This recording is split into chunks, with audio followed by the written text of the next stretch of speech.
Të dashur dëgjues të Radio Maris, ju ftojmë të ndjeqni emisionin Lexo Biblën me ne, me komentim biblik nga Don Simo, pikpamje katolike.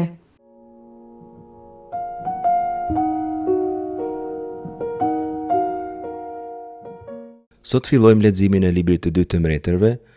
Lexojmë pjesë prej librit të 2 të Mbretërve kapitullit 1 deri në 8. Leximin e tekstit e bën Rusha Gjergjaj nga Melbourne në Australi, kurse katekezën do ta ofrojë Mariana Gjoka nga Lezhë.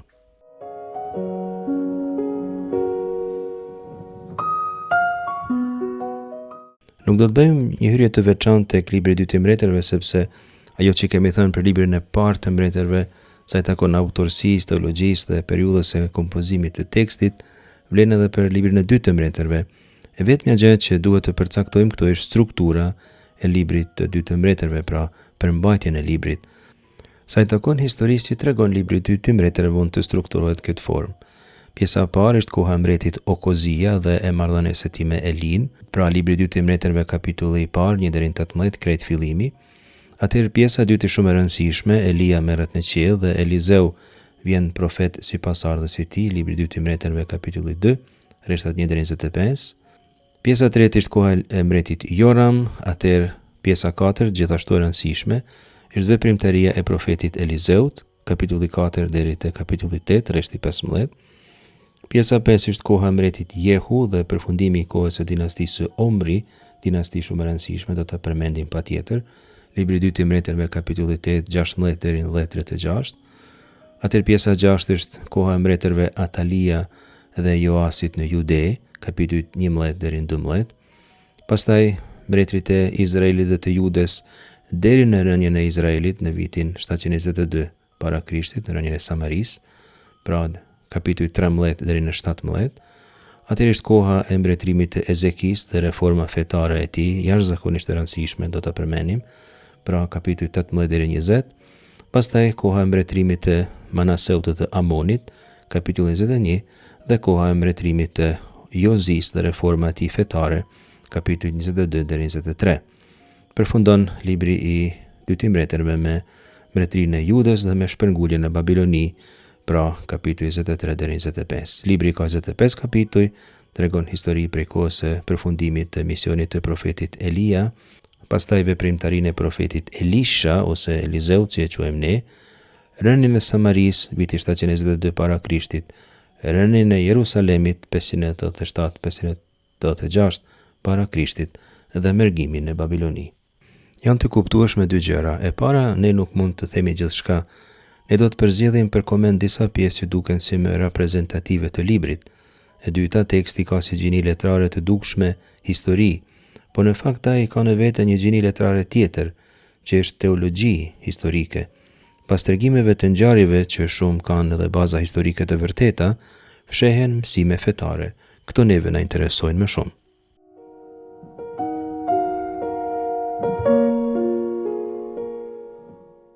Banorët e qytetit i thanë Elizeut: "Ja, është bukur të banorët në qytet, siç po e sheh vetë zotëri.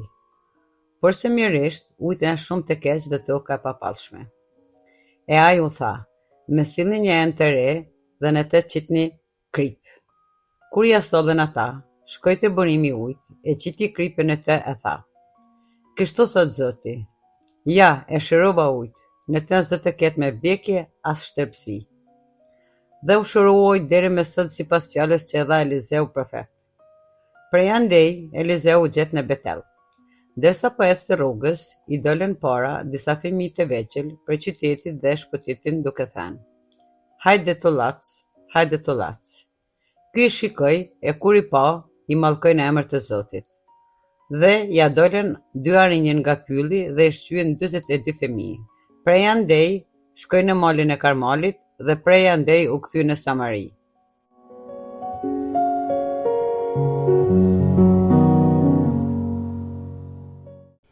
Pjesa që sapo kemi lexuar merret prej librit të 2 të Mbretërve kapitulli i 2, rrethtat 19-25 dhe e gjejmë tek libri i 2 të Mbretërve menjëherë pas ngjarjes kryesore të kapitullit 2, ngritjes së Eliahu në qiell me një karrocë zjarri, sikur se lexojmë tek rrethtat 1-18. Me atë rast, Eliahu ja përcjell pasardhësit e tij, Elisha, Elizeut, mantelin e vet dhe me të shpirtin profetik. Nuk do të lexojmë librin e 2 të mbretërve, kapitullin e 2, rreshtat 1 deri në 8, tek lexo Biblën me ne, por ju këshilloj që ta bëni ju. Largimi mrekullueshëm i profetit Elia në qiell përmendet edhe te Beslidhja e re. Është një epizod shumë i rëndësishëm pra i Beslidhjes së vjetër. Për shembull tek tregimi i shtrimit të Jezusit, Mateu 17, 1 deri në 8 dhe paralele sinoptike, Marku 9, 2 deri në 8, Luka 9, 28, 36, me të shfaqen me Jezusin, pra Mojsiu dhe Elia, duke biseduar me të. Koncepti bazi i Beslidhjes vjetër është se Elia është akoma gjallë, prandaj është shfaqur me Jezusin. Me njëherë pas këtij tregimi gjejmë komentin te Mateu 17, 13 dhe te paraleli i Markut 9, 11 deri në 13, sipas të cilit Elia ka ardhur tashmë. Jezusi pra ka fjalën për Gjon Pagzuesin. Gjoni sipas tij, Luka 1, 17 ka ardhur dhe do të shkoj para tij me frymë e me fuqi të Elis, për të kthyer zemrat e etërve ka fëmijët e të padëgjueshmit në urtinë të drejtëve që t'i bëj gati Zotit një popull të gatshëm. Pra Elia nuk konsideroi i vdekur, por pritej të kthehej. Te Ungjilli sipas Gjonit, kapitulli 1, rreshti 20b, pjesa 2, rreshti 20 dhe rreshti 21, Gjon Pagzuesin e pyesin, unë nuk jam Mesia, thot ai, e kush pra, kush je ti? E pyetën ata, mos je Elia? Nuk jam, u përgjigj. A je profeti? Jo, u ktheu. Ungjilli i Gjonit e paraqet profet me shpirtin e Elis, Gjon Pagzuesin, luan rolin profetik ngjashëm me Elin, por Gjoni vetë refuzon të identifikohet me të ose me misionin e Elis, edhe nuk ka se si sepse ai do ta përgatiste rrugën Jezusit në një formë të menjëhershme, edhe Elia përgatit, por sipas një hermenotike tjetër biblike. Të kthejmë tani te libri i 2 të mbretërve, kapitulli i 2. Qëllimi i kapitullit është të konfirmohet autoriteti i Elizeut si profet. Kjo bëhet përmes dy skenave, e para përmes pastrimit të ujit në Jerihon, rreshtat 19-22, sile me mallkimin e fëmijëve në Bet-El, rreshtat 23-25. Janë dy skena shumë të thjeshta, përbëjnë shërbesat e para që bën ai si profet. Por ka dallim midis Elis dhe Elizeut. Nga ana teologjike kemi parë, Eliahu ka qenë profeti i gjykimit të Zotit, i xhelozisë së Zotit ndaj adhurimit të izraelianëve ndaj zotave tjerë. Si personazh ka qenë i vetmuar, i izoluar, person me gjendje shpirtërore të luhatshme. Elizeu është ndryshe, është profet që bën mrekulli dhe kujdeset për jetën shoqërore. Kujdeset që populli i Zotit të ketë ujë, ushqim, shërim, kujdeset që populli të përparojë. Tregon rreshti 19 që lexuam se burrat e Jerihonit u ankuan se kishin ujin e keq. Ata janë të kënaqur me Moshav Hair Tov, pra me pozicionin e qytetit, mirë po, sikurse po sheh zotria im, i thon profetit, uji është i keq, Hamaim, Raim. Dhe për këtë arsye toka nuk është pjellore. Qyteti i Jerihonit ka një menjë pozitë gjeografike të mirë, ndodhet në rrafshinën e Jordanit, është në udhkryq midis Jerusalemit dhe Veriut. Ka afër detin e vdekur, vendin ku derdhet Jordani, është vend i favorshëm si për tregti si për agrikulturë. Mirëtvesh është vend mjaft shkretinor, por në ato kushte është më i favorshëm se do vende tjera. Për këtë arsye është edhe një ndër qytetet më të vjetra në botë të banuara vazhdimisht. Sipas arkeologëve, vendbanimet më të hershme në Jerihon datojnë rreth viteve 9.000-9.500 para Krishtit, dikun pra 11.000 vjet prej sodit. Rreth viteve 8.000 para Krishtit, banorët kanë ndërtuar një mur guri dhe një kull rreth 8 metra nën të lartë. Kjo konsiderohet si një ndër strukturat më të hershme të njohura në botë. Qyteti i Jerihonit konsiderohet një nga djepet e qytetërimit urban. Njësoj edhe qyteti i Amman, sikurse kemi thënë një herë, në Jordaninë e sotshme, edhe me qira fjalët nuk janë tepër larg njëri prej tjetrit. Por Jerihoni kishte një problem në kohën e Elizeut. Uji ishte Raim, i keq, që nënkupton se ndoshta ishte i kripur, i ndotur për diçkaje. Nuk mund të përdorej për ujitje. Unë e ceka shkurtimisht, afër krejt është deti i vdekur, është liçe deti i vdekur edhe pse quhet det, me sasi të kripës më të madhe në botë, ndodhet 430 metra në nivelin e detit dhe ka përqindje të krips 10 herë më shumë se oqeanet për shembull.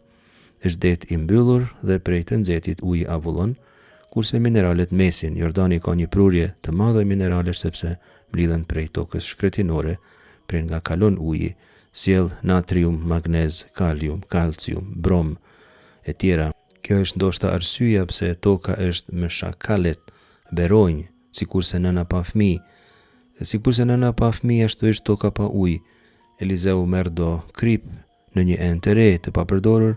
Kjo tregon pastërti rituale, diçka e re, papërdorur për shembull e gjen tek libri Numrave 19:2, Zoti kërkon një mështjerë të kuqe të re, ose tek libri pari Samuelit 6:7 përmendet një qerre e re, kurse kripa tek Levitiku 1:13 simbolizon shenjtrinë e beslidhjes, njësoj edhe te libri Numrave 18:19. Veprimtaria e profetit pra ka lidhje me shenjtrinë e ujit ose të tokës, me kthimin e kultit të gjallë në vend. E vlerësoni me siguri aspektin e përdorimit të simboleve në veprimtarinë e profetit. Kur e holli kripen te burimi i ujit, uji u shërua, kështu thot përmendet fjala burim, moca hamaim, për të theksuar simbolikisht se shërimi duhet bëhet në burim. Shenjtria duhet të prek në burim, jo në rrjell. Në rrjell është humbje kohe, të ndërhyhet në pasoja nëse nuk korrigjohet shkaku. Kështu Zoti e shpall ujin të shëruar, a thua se ka qenë i smur, unë e shërova këtë ujë, përdoret folja Rafa, që pikërisht domethënë shëroj. Zoti është mjeku këtu, kurse profeti është ai që bën aktual në botë shërimin e Zotit. Përfundimi i këtij rreshti, të rreshti 21, është emblematik. Zoti premton se as vdekja as shtërpsi nuk do të ketë më në atë burim. Pjelluria, përparimi e ardhmja janë të gjitha bekimi i Zotit. Gjithçka smuret nëse Zoti nuk e shëron. Kështu ngjau sipas fjalës së Elizeut. Profeti kështu hyri në skenë me forcë në mënyrë të suksesshme, por edhe të rëndësishme për popullatën e Jerihonit. Me ndërhyrjet e tij Zoti shëroi ujin, por simbolikisht me ndërhyrjet e tij shenjtria ktheu edhe një herë në Jerihon. Rreth 23 fillon një skenar tjetër, krejt të ndryshëm prej të parit. Prej andej Elizeu u ngjit në Betel, ndërsa po ecte rrugës i dolën para disa fëmijë të vegjël prej qytetit dhe e shpotitnin duke i thënë: "Hajde tullac, hajde tullac." Tingëllon ky rresht si të ishte edhe humoristik, por po e shohim, nuk është as pak, sepse Betel është vendi ku Jeroboami kishte ndërtuar viçin e artë. Elizeu po shkonte në qytetin ku buronte apostazia në Izrael. E tallen do fëmijë të vegjël, vajit kalsu bo e përqeshen, por folja kalas vjen prej ka vjen jit kalsu në hitpael për ata që kanë studiuar hebraisht, zakonisht tregon refuzimin publik të profetit. Nuk ishte akt fëmijësh, që fëmijët nuk din ta bëjnë atë punë dhe nëse e bëjnë, domethënë se dikush e ka mësuar. Ale kereach, ec tullac.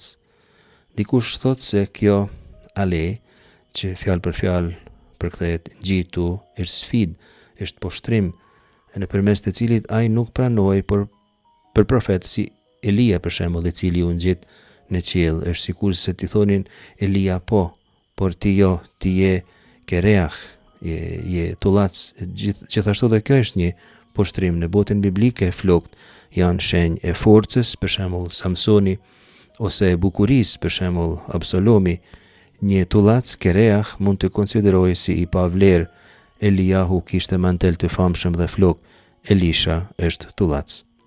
Tregon rreshti 24 se Elizeu i shikoi dhe kur i pa i mallkoi në emër të Zotit, dhe ja dolen 2 arin nga pylli dhe i shqyen 42 fëmijë. Gjejmë këtu formulimin i mallkoi në emrin e Zotit. Ata nuk e pranuan Zotin, jo profetin. Nuk duhet të nënçmohet roli të dërguarve të Zotit, e as ata nuk duhet të fyen sepse janë të dërguar. Fakti se vinë harushat dhe han 42 fëmijë është puro simbolik. Në fakt, libri pari Samuelit 17:34 dhe 36 tregon se Davidi kishte luftuar suksesshëm kundër harushave, pra është e njëjta figurë simbolike harusha. Kush i qëndron besnik Zotit, i mund edhe harushat, por kush nuk i qëndron besnik Zotit, vdes prej tyne. Fjalë të urta, kapitulli 17, rreshti 19 thotë kështu: më mirë të takohesh me harushen që ja ke rrëmbyer klysht se me marranin për shembull që beson në marrëzinë e vet. Një i marr është më i rrezikshëm se harusha kur ja ke rrëmbyer klyshat. Është në fakt në kohën kur është më e rrezikshme se asnjëherë tjetër, është më e frikshme se kurrnjëherë tjetër. Harusha pra në këtë tekst përdoret si simbol i një kafshë shumë të rrezikshme. 42 fëmijët përfaqësojnë banorët e Betelit, qendrës së kultit të Viçit të Artë. Ata publikisht e refuzojnë profetin. Përfundimisht, rreshti 25, thot Elizeu shkoi në malin Karmel, pasi që ikun nga Betel, është vendi i sfidës së Elis, është vendi i qetësisë, i lutjes. Libri 2 i Mbretërve kapitulli 45 thot se gruaja e Shunamit shkon tek Elisha në Karmel, në një vend heshtje pra. Prej atje shkoi në Samari prap. Autori e vendos Elizeu në gjurmë të Elis, por në të njëjtën kohë tregon dallimin midis të dyve. Ky ishte më aktiv, më i zhytur në shoqëri dhe kishte tendenca të kryerjes së mrekullive. Elia kemi parë ishte më i mbyllur, më në vetmi, më i friksuar. Kjo tregon se çdo njeri është i ndryshëm prej tjetrit, secili e ka personalitetin e vet, ndryshe prej tjetrit. Si përmbledhje themi së pari se profeti edhe bekon edhe mallkon, ai nuk aprovon gjithçka, por aprovon atë që duhet aprovuar. Ndjek rregulloret e Mojsiut me përpikmëri dhe tregohet sipas tyre, edhe i butë, edhe i afërm, edhe shumë kërkues, edhe kritik. Së dyti qëllimi që ka profeti është të arrijë bekimin e popullit, që populli ta pranojë Zotin. Ky është kuptimi i shërimit të ujit. Populli shërohet kur përtrin kultin hyjnor dhe e pranon Zotin.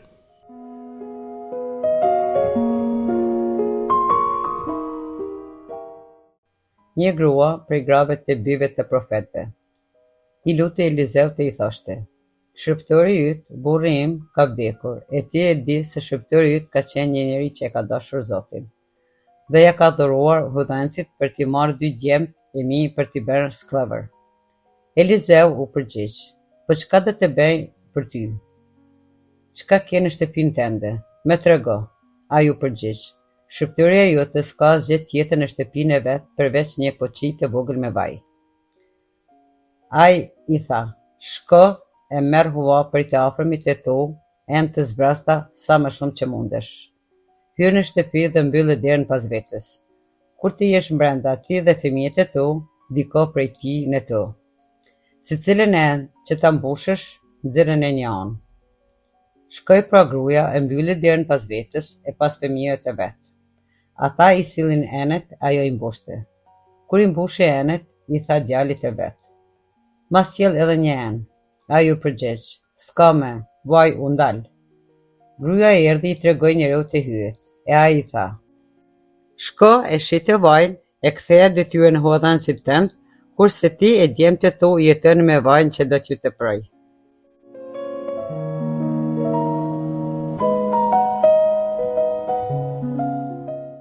Libri 2 i Mbretërve kapitulli 4 rreshtat 1 deri në 7 që lexuam, fillon bllokun e mrekullive të Elisha, që i gjejmë te kapitujt 4 deri në 6.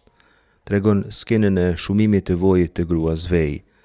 Te kapitulli 4 gjejmë 4 mrekulli në fakt. Pra këtë të vojit, atëherë rilindjen e djalit të gruas Shunamite, rreshtat 8 deri në 37, shërimin e ushqimit, sikurse të ujit tek pjesa që pa më sipër, rreshtat 38-41, dhe shumimin e bukëve, rreshtat 42 deri në 44. E vreni se si shumë tregime të Ungjillit marrin frymëzim tek profeti Elia e sidomos te Elizeu. Këto 2 profetën janë shpesh në sfundin e tregimeve ungjillore. Thot rreshti i parë se një grua prej grave të bijve të profetëve i lutej Elizeut e i thoshte: "Shërptori yt, burri im, ka vdekur, e ti e di se shërptori yt ka qenë njeri që e ka dashur Zotin, dhe ja, ka ardhur huadhënësi për të mi marrë 2 djemt e për t'i bërë sklever." Një grua pra, Caaka el Elisha, bërtitin e drejtim të Elizeut. Folja Caak, dhe më thanë me bërtit, por edhe me shpreh breng eksistenciale, përdoret kjo folje për të treguar britmen e izraelitëve në Egjipt, për shembull te libri i Daljes, kapitulli 2 rreshti 23. Ndoshta teksti sugjeron se gruaja po ndodhet në një situatë skllavërie. I kishte vdekur burri, shërptori yt, burri im ka vdekur, thot ajo, avdha ishi met.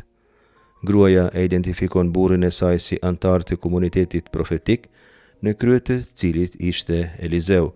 Burri i saj pra ishte Avdha, shërbëtor i Elizeut. Ky burr ishte djalë profetësh. Gruaja pastaj e lëvdon burrin e vdekur, thot se ishte njeri që e kishte frikë Zotin, ishte pra besimtar. Tani kjo grua ndodhet në problem. Një grua besimtare ka me dvej Burri i saj ka qenë njeri i Zotit, por problemi kryesor është se kreditësi erdhi të marrë të dy fëmijët e Mrs. Clever. I kishin dikujt borxh dhe s'kishin t'ia kthejnë, ai në këmbim të parave ka kërkuar peng dy djemt të saj. I donte lë avadim, i donte për Clever. Këtë të drejt ja jepte Kamatçarit libri i Levitikut, kapitulli 25, rreshta 39 deri në 41, gjithashtu dhe ligji për 3, rreshti 15, rreshta 2 deri në 18, ishte normë e njohur edhe tek kodi i Hammurabit të numrat 117 e 119 nëse doni me i krahasu me pjesë biblike. Situata e gruas është katastrofike, pra burri vdiq, borxhi meti, kreditësi po vjen të marrë fëmijët. Jemi në fushën e ndihmës së vejushave që e kemi taku disa herë deri tash. Ajo në shtëpi kishte vetëm një shishe vojit, thot rreshti 2. Ishte ekstremisht e varfër. Profeti thot të rreshta 3 deri në 4, shko e merr hua prej të afërmve të tu, en të zbrazta sa më shumë që të munesh. Hyr në shtëpi dhe mbyll derën pas vetes. Kur t'jesh brenda, ti dhe fëmijët e tu, diko prej ti në to, se cilën enë që ta mbushësh nxirre në një anë. Ente zbrazta që kërkon profeti janë mjete ku do të duket mrekullia, por janë ente marrën në hua. Edhe kjo tregon varfri ekstreme. Al tim i ti, i thot profeti, mos kërko pak. Profeti e udhëzon gruan të mos kënaqet me pak, të mos ketë marrë me lyp en uha, por të kërkoj sa ma shumë që të gjej, sa en do të marrë uha, aq vaj do të shumohet. Por këshilla mos merr pak është simbolike, do me thonë faktikisht mos beso pak, por beso shumë.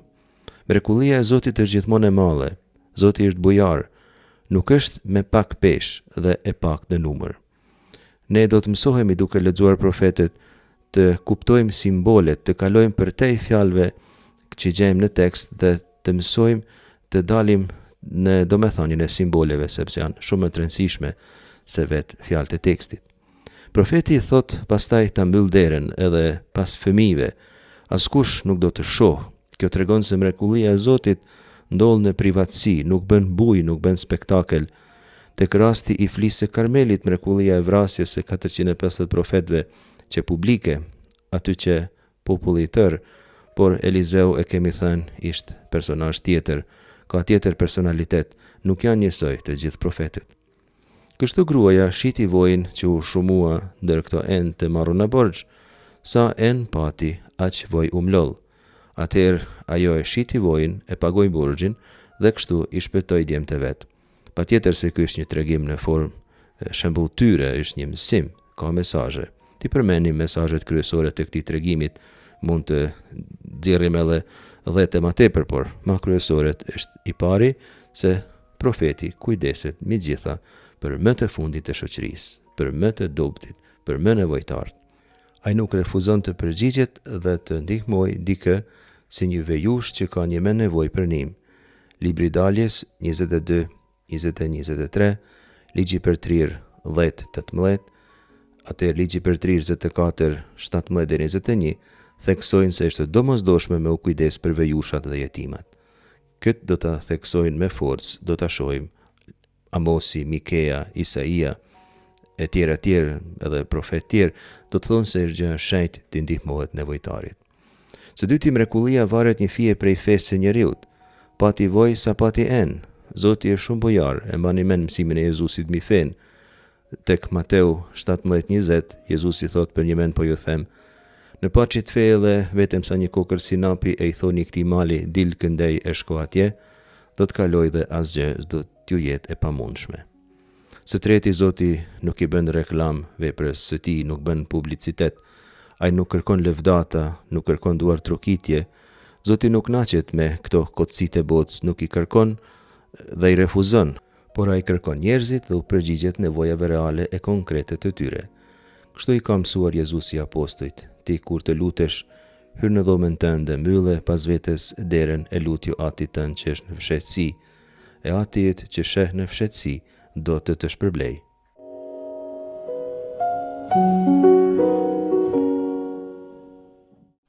Namani, prisi i ushtrisë së mbretit të Sirisë. Ishte njeri me rëndësi të madhe në sytë e zotërisë së vet dhe i nderuar shumë, sepse me anën e tije, Zoti kishte shpëtuar serin, por se ky trim i mirë ishte i gërbulur. Në një qetim që bën disa prej serisë, grabiten edhe një vajzë e re nga dheu i Izraelit dhe kësaj i takoi të bëhej shërbëtorja e gruas së Naamanit. Kjo po i thot zënjes së vet: "O, sikur ti drejtoheja i Zot profetit që është në Samari, me siguri do të shërohet nga gërbuli e atij." Naamani shkoi dhe i tha zotrisë së vet: "Kështu e kështu ka thënë një vajzë për Izraelit." Mbreti i tha: "Ti nisu për rrugë, unë do t'i shkruaj mbretit të Izraelit një letër." Naamani u nis, me vete muri 10 talent argjend, 6.000 sikla ari dhe 10 palë petë kandrimi. Ja dërzoi letrën mbretit të Izraelit. "Në të thuaj, posa ta marrësh këtë letër, dije se kam dërguar shërbëtorin tim Naamanin që të shërohet prej gërbulës së tije."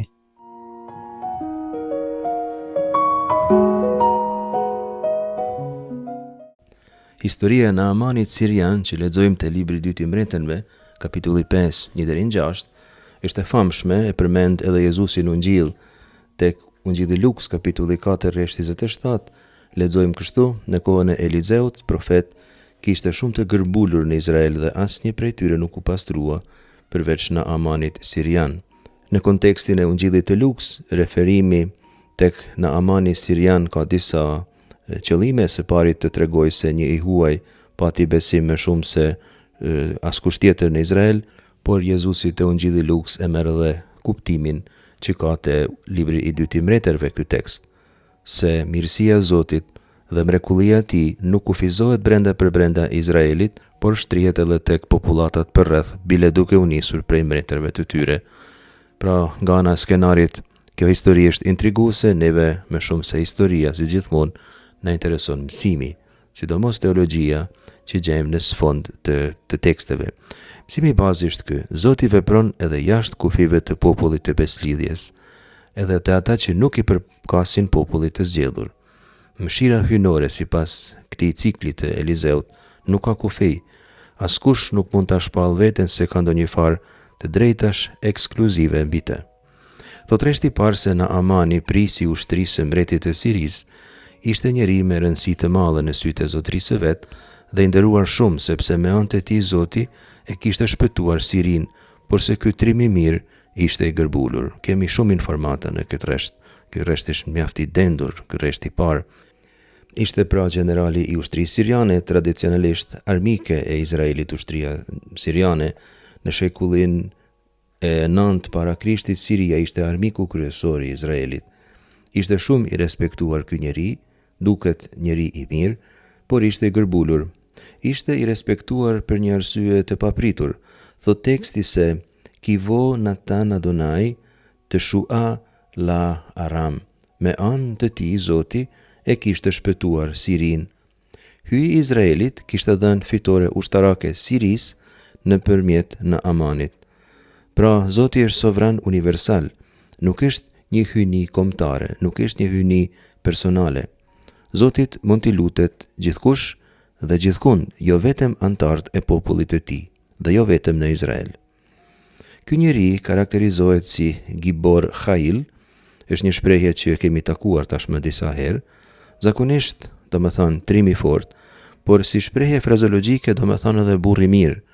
Elementi heroik dhe mirësia zakonisht te kjo shprehje bashkëtojnë. Mirësia shpesh nënkupton edhe forcë, edhe heroizëm, me thënë të vërtetën. Mirë po, ky kishte qenë një fije i pafat, kishte fituar smundjen e Metsora, gërbulen. Pas të gjitha lëvdatave gjetën pikën e dobët të tij, dhe ishte një dobësi fizike, nuk kishte të bëjë me mirësinë e tij ose me vullnetin. Dëshira dhe vullneti shpesh janë të mëdhenj, por kufizimi fizik e bën të pamundur arritjen e secilës prej tyre ndonjëherë. E kemi përmendur termin Tsraat kur kemi folur për ligjet e Levitikut, sidomos tek libri Levitikut kapitulli 13-14. Është smundje gërbule që të ndan shoksh dhe kishte rregullore të rrepta në Izrael që duheshin mbajt që mos me infektu tjerët. Atje në pallatin e mretit ishte një vajzë e re prej Izraelit që ata kishin grabit. I shërbente gruas së Naamanit dhe në një far momenti i tha zonjës së vet, sikur se tregon rreshti 10, o sikur ti drejtohej im Zot profetit që është në Samari, me siguri do ta shëronte nga gërbula e tij. Ajo shpreh këtë dëshirë me sinqeritet, përdor ndaj foljen ahale, që zakonisht e përkthejmë o sikur ose ku me e marr. Ajo di me kë fol, me zonjën e vet, ka kujdes në këtë çështje delikate dhe i drejtohet personit me autoritet, gruas së Naamanit. Përse kujdeset ajo për Naamanin, nuk e dim, patjetër, por si duket edhe ajo ka respekt për këtë njerëz të mirë, por edhe sepse Zoti shpesh përdor të vegjëlit, ata që të gjithë i konsiderojnë si më të fundit për të shfaqur provaninë e tij. Edhe kjo vajzë me siguri ishte një vajzë e mirë, një vajzë e kujdesshme. Mund të flasim për atë si personalitet, por është më e vlefshme të flasim për Zotin, që përdor më të fundit për të arritur qëllimet e veta shpëtimbruese. Kjo vajzë e re, një vajzë e vogël, flet për një navi, për një profet që ndodhet në Shomron, në Samari. Nuk duket se e njihte personalisht, por dinte për një profet të njohur, për atë që është në Samari. Ishte Elizeu, sikur se e dim. Ajo ishte bindur plot me fe. Ajo i thot zonjës së vet, az je esof oto mi carato. Sa të shkoj, ai do ta shëroj prej gërbulës së tij, do ta hiqte smundjen e tij. Besimi i vajzës ka disa karakteristika teologjike të rëndësishme.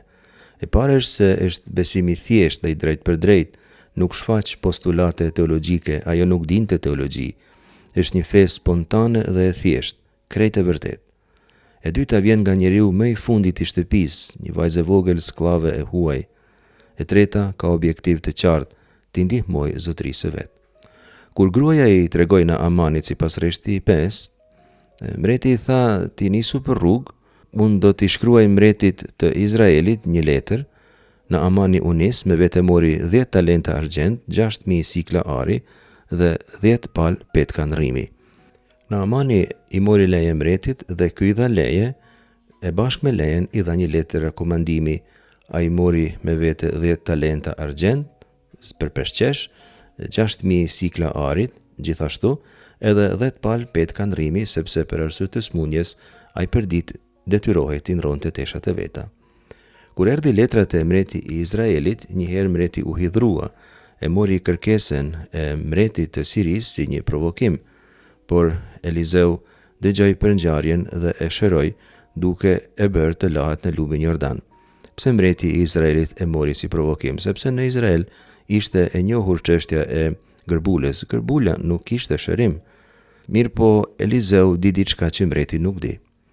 Kur Elizeu i tha Naamanit të fute në Jordan për t'u larë, edhe ky e mori si një vurje në lojë, por pastaj u la dhe u shërua. E manimen Elizeu e kishte shëruar ujin me kryp, dora e Zotit e shëroi edhe Naamanin, se jo as Elizeu e sidomos jo lumi Jordan. E kemi thënë, është mësim teologjik ky tekst, më shumë se kronik mbretërore. Së pari, fjala e shpëtimit vjen nga personi më i vogël, nga kjo vajzë e grabitun. I vogli shpëton të mallin. Ky do të jetë edhe mësimi i Jezusit. Mund napim shumë citime, por për shembull te Ungjilli i Mateut, gjejmë kapitullin 5, rreshta 3 deri në 12, kemi mësimin e Jezusit në mal që e thekson këtë element. Por edhe kapitulli 11, rreshti 25, mund t'i referohemi letrës parë të Korintasve, kapitulli i parë, rreshta 26 dhe 9, dhe Shën Pali shumë shpesh e shpjegon këtë element teologjik, këtë shpëtim të papritur që Zoti ban prej me të vegjëlve. Së dyti, vajza beson me bindje, jo me slogane. E treta, dora e Zotit shëron gjithkënd, por mirësia e zemrës dhe besimi gjithmonë i paraprin bekimit.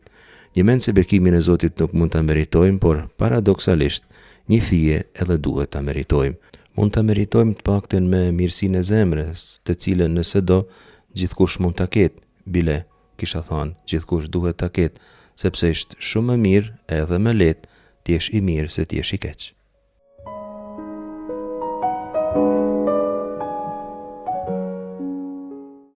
Libri i dytë i mbretërve fillon me rrëzimin e Okazis, i cili dërgon lajmëtar të pyesin Belzebubin, zotin e Akaronit, nëse dëshirohej apo jo nga sëmundja që i ra. Angjëlli i Zotit foli me Elin e Tesbiut, e ju tha: "Shkoni dilni para lajmëtarëve të mbretit të Samaris e thojeni: Pse, a nuk ka hyrë në Izrael që po shkoni të pyetni Belzebubin, zotin e Akaronit?" Zoti i tha: "Prej shtrojës që kërën, as se si s'do qosh, por do vdesësh." Mbreti kërkoi të përshkruanin njeriu që i tregoi, dhe ai e njohui që ishte Elia i Tesbiut. Ai e njohu nga veshja që kishte me gëzof e rrip lëkure, njeri i hyt, veshje karakteristike të profetëve dhe e gjon pagzuesit. Dallohen qartë dy persona të ndryshëm. Njeri, Belzebubi, domethënë Baali i mizave, zoti i mizave, i dhujtari pagane, princ i lartë. Vetë izraelitet, me kalimin e kohës i ndryshuan e javun emrin Zoti i mizave që ta tallnin këtë idhull. Kjo pjesë na tregon se deri ku arrin populli i Izraelit që largohet nga hyje e humbet besimin e kushtohet idhujve dhe vdesin. Belzebubi në beslidhjen e re dhe sot lidhet me demonet, me Satanin. Kur Jezus shëron të djallosurin, të verbër dhe me mec. Mateu 12:22-30, ku farizejt i thonë që ky i dëbon djajt mendimin e Belzebubit, kryetarit e djajve. E Jezusi ju kthen përgjigje: "Nëse Satani e dëbon Satanin, ai është i ndarë në vetvete, e si atëherë do të qëndrojë mbretëria e tij?"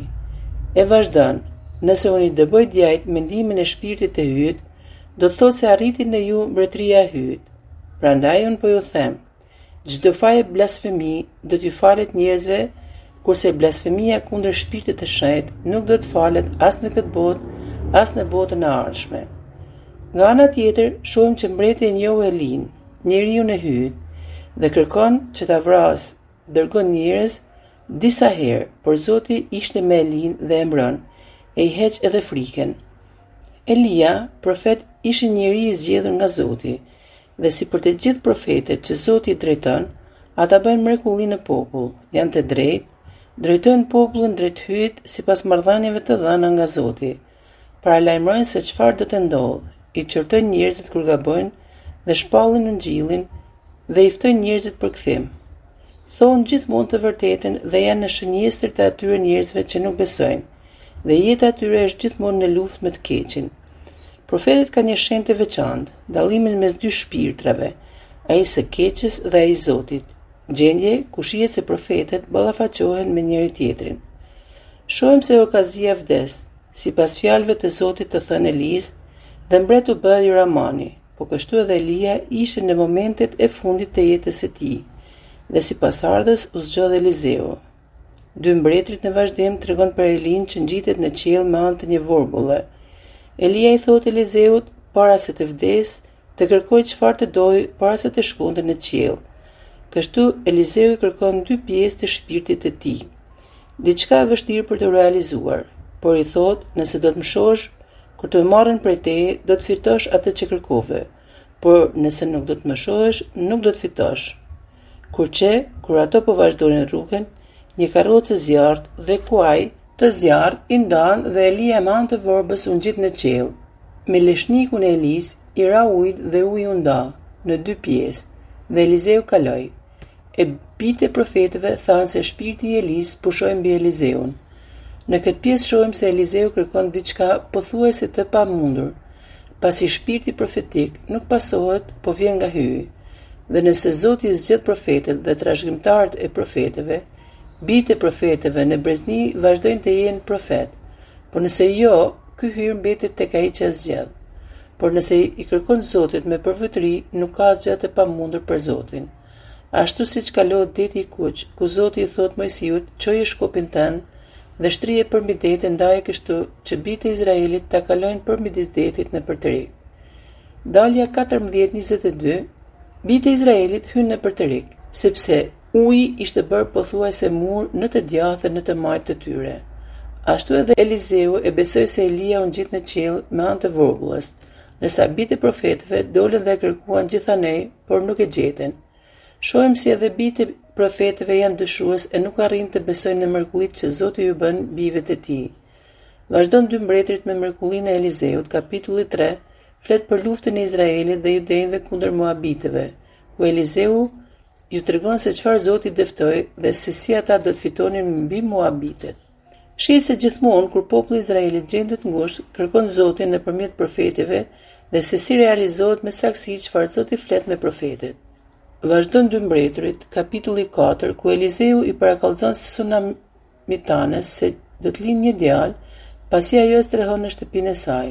Pasi e merr vesh se ishte njëri i hyjt, shërimi i djalit e Gjezit, shumëzimi i bukëve, shërimi i Naamanit, uria në Samari, Elizeu kumton mbarimin e menjëhershëm të urisë. Në kapitullin 8 flitet për Sunamitën që për 7 vite të urisë u larguar nga vendi i vet, dhe kur u kthye, mbreti dha gjithçka kishte lënë në tokën e vet, pasi morë vesh që Elizeu kishte ngjallur djalin e saj.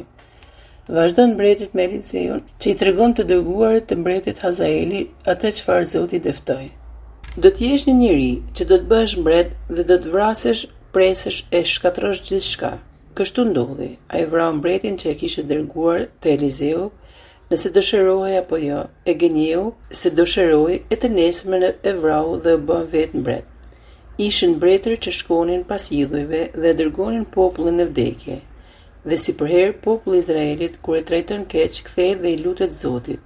Dhe këtë herë disa kanë lutur dhe nderuar Zotin e vërtet. Mbyllet 2 Mbretërit kapitulli 8 me shkëputjen e Edomit dhe lopnes nga Judea, që edhe sot vazhdojnë të jenë të ndara. Mbretëron Okazia bashkë me Teamën që e bën të keq para Zotit dhe luftuan kundër Hazaelit, mbretit të Sirisë. Nëse lexojmë me vëmendje këto kapituj, bie më njëherë në sy se flitet për njerëz të thjeshtë, mbretër, profet, për Zotin, për njeriu e për gjithçka tjetër që jeton. Zoti e krijoi njeriu dhe i dha atij trup, mendje, mesh, zemër, shpirt. Shpirt përderisa gjallërohet nga prania e Zotit. Fryma e jetës. Mish që e bën ta shohim si një krijesë të kalpshme. Mendje që të shohim në të një krijesë të hyjt. Trupi që shpreh njeriu nga jashtë, zemër që të shqyrtoj mirë, të dalloj shpirtin e mirë nga ai së keqes. Bibla sheh njeriu si shëmbëllesë e krijuesit të hyjt. Sjelljet e ndryshme të njerëzve në rrjedhën e historisë përmbledhen në 2 kategoritë e njeriut, mëkatar dhe njeriu i ri. Tipi autentik i njeriut nuk është ai i dalë nga toka, por ai i zbritur nga qielli. Njeri i qiellit. Jezu Krishti është figura e Adamit qiellor, i vijëzuar në botën toksore, ndryshe nga Adami i vjetër. Zanafilla 2 na jep njeriu në 3 lidhje të tij kryesore, me Zotin, me tokën dhe me vëllezërit e vet. Njeriu toksor është një krijesë e lirë, në marrëdhënie thelbësore dhe të përhershme me hyjin. Nuk ka kuptim të flasësh për njeriu pa e vënë në marrëdhënie me hyjin, dhe është i lidhur me krijuesin e vet me bindje ndaj vullnetit të tij. Lejon njeriu të kuptojë që nuk është hyj, por është i varur prej tij, nga i cili merr jetë dhe kjo frymë i jep shpirtin atij vetvetiu pa u ndier. Njeriu kështu është bashkuar me krijuesin në një marrëdhënie jetike dhe parësore që liria e vet duhet të shprehet duke ju bindur. Ky ligj është i shkruar në zemrën e njeriu, është ndërgjegje me cilën hyj gjallë hyn në bashkëbisedim me krijuesin e vet. Dita e 7, ditë pushimit, tregon kufirin e punës njerëzore, sepse vepra e duarve të njeriu duhet të shprehë veprën e krijuesit para gjithësisë. Njeriu në shoqëri është i krijuar mashkull dhe femër, 2 njerëz të ndryshëm. Ky ndryshim thelbësor është burimi i jetës në shoqëri i themeluar jo mbi forcën, por në dashuri. Zoti e shikon këtë marrëdhënie si një ndihmë ndërsjellët mes tyre. Burri, duke njohur gruan të cilën Zoti i ka paraqitur, përjetohet për daljen e guximshëm nga vetvetja që është dashuria. Marrëdhënia shoqërore është ende pa hije, sepse bashkimi me hyjin është plotësi rrezatuese e lumturisë. Prandaj njeriu nuk ka frikë nga hyj, është në paqe me të. Shëtit miqësisht, bashkëbizeton me sinqeritet me shoqen e vet, kafshët dhe gjithë krijimin.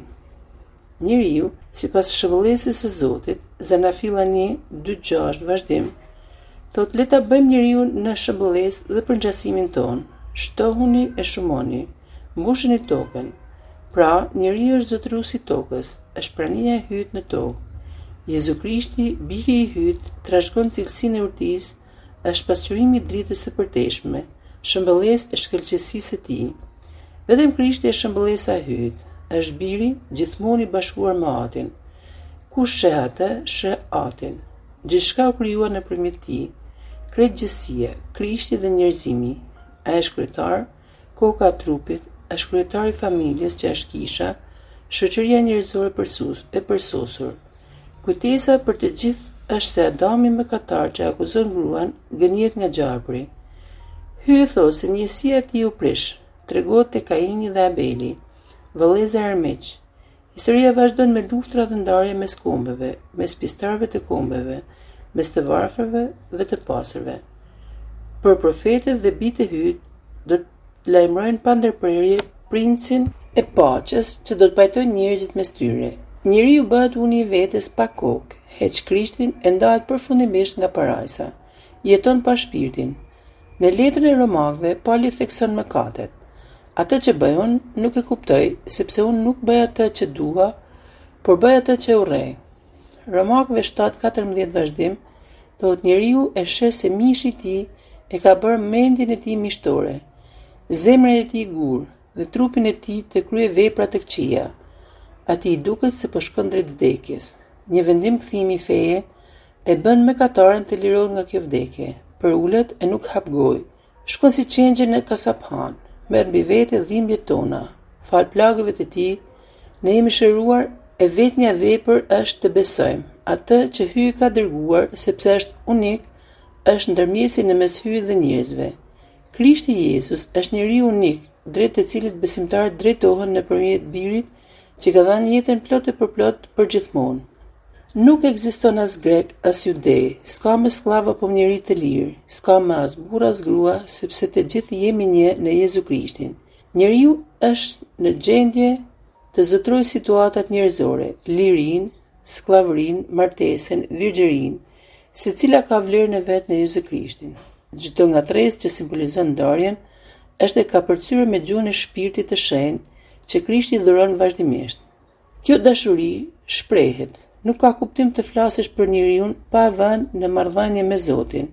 E armiku i fundit, vdekja, do të jetë shkatëruar. Biri do t'ia dorëzojë mbretërimin hyjt, atë, dhe kështu hyjt do të jetë i gjithi në të gjithë.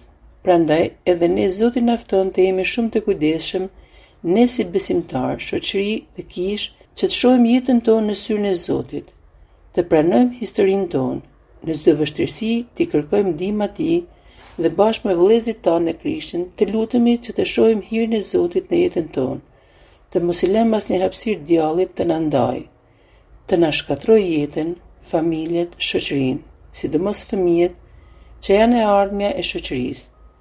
Të zgjedhim drejtues që jetojnë në hirin e Zotit dhe udhëheqin popullin në rrugën e Zotit.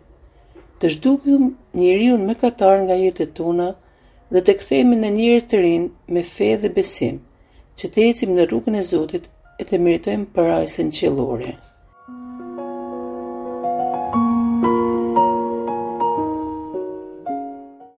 Në takimin e ardhshëm do të lexojmë pjesë prej kapitujve 9 deri në 17 të librit të dytë të mbretërve. Nëse doni hapni Biblen dhe lexoni të shtëpia, sepse do të kuptoni më mirë. Ne për sot ju falenderojmë për vëmendjen tuaj shumë të çmueshme. Zoti ju bekoftë të gjithëve.